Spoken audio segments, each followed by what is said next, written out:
There is no matter as such, mind is a matrix of all matter. Science advances one funeral at a time. Science cannot solve the ultimate mystery of nature. And that is because, in the last analysis, we ourselves are a part of the mystery that we are trying to solve. When you change the way you look at things, the things you look at change. An experiment is a question which science poses to nature, and a measurement is the recording of nature's answer. In all my research I have never come across matter. To me the term matter implies a bundle of energy which is given form by an intelligent spirit. Insight must precede application. Experiment is the only means of knowledge at our disposal. Everything else is poetry, imagination. It was not by accident that the greatest thinkers of all ages were deeply religious souls. I regard consciousness as fundamental. I regard matter as a derivative of consciousness.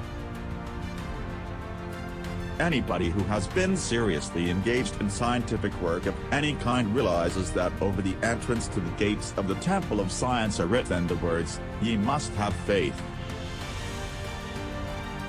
A scientist is happy, not in resting on his attainments but in the steady acquisition of fresh knowledge. Every advance in knowledge brings us face to face with the mystery of our own being. The pioneer scientist must have a vivid intuitive imagination, for new ideas are not generated by deduction, but by artistically creative imagination. The assumption of an absolute determinism is the essential foundation of every scientific inquiry. The scientist needs an artistically creative imagination. The entire world we apprehend through our senses is no more than a tiny fragment in the vastness of nature. All matter originates and exists only by virtue of a force. I had always looked upon the search for the absolute as the noblest and most worthwhile task of science. An important scientific innovation rarely makes its way by gradually winning over and converting its opponents. What does happen is that the opponents gradually die out. Thus, the photons which constitute a ray of light behave like intelligent human beings. Out of all possible curves they always select the one which will take them most quickly to their goal. Whence come I and whither go I? That is a great unfathomable question, the same for every one of us. Science has no answer to it. It is impossible to make a clear cut between science, religion, and art. The whole is never equal simply to the sum of its various parts.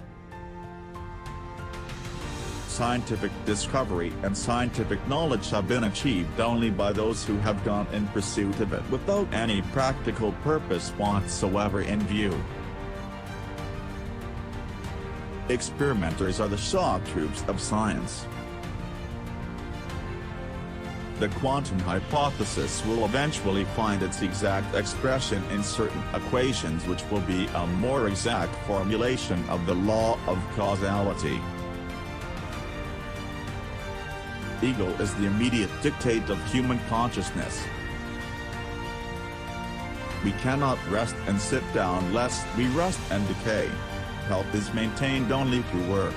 And as it is with all life so it is with science. We are always struggling from the relative to the absolute. There can never be any real opposition between religion and science, for the one is the complement of the other. No burden is so heavy for a man to bear as a succession of happy days. There is a real world independent of our senses. The laws of nature were not invented by man, but forced on him by the natural world. They are the expression of a natural world order.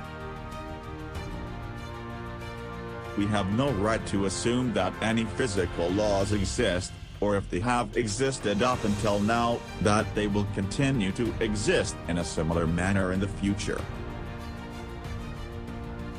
Religion belongs to the realm that is inviolable before the law of causation and therefore closed to science.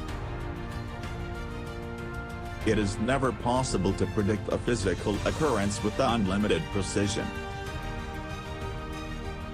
It is not the possession of truth, but the success which attends the seeking after it, that enriches the seeker and brings happiness to him. Far-sighted theologians are now working to mine the eternal metal from the teachings of Jesus and to forge it for all time. A new truth always has to contend with many difficulties. It would have been discovered much sooner if it were not so. What seems today inconceivable will appear one day, from a higher standpoint, quite simple and harmonious.